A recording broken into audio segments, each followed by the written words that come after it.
ఆనాడు పోతిరెడ్డిపాడు పక్క 4,000 క్యూసెక్ నుంచి 40,000 క్యూసెక్ల పెంచింది.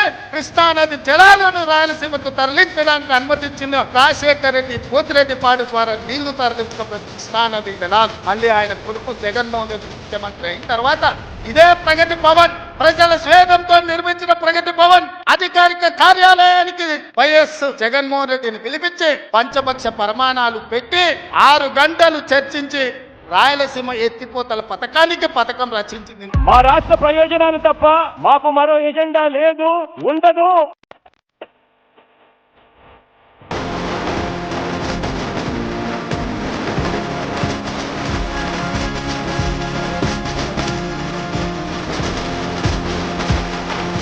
నేను చంద్రబాబు నాయుడు గారి మీద కేంద్ర ప్రభుత్వం మీద ఒత్తిడి తెచ్చి రాయలసీమ లిఫ్ట్ ఇరిగేషన్ ఆపించిన అధ్యక్ష సూటిగా చంద్రబాబు నాయుడు గారికి విజ్ఞప్తి చేసిన నేను, రాయలసీమ లిఫ్ట్ ఇరిగేషన్ మీరు ఆపితే మేము ఏదైనా విషయాల మీద చర్చకు వస్తాము, లేకపోతే మీతో చర్చించడానికి అవకాశం లేదు.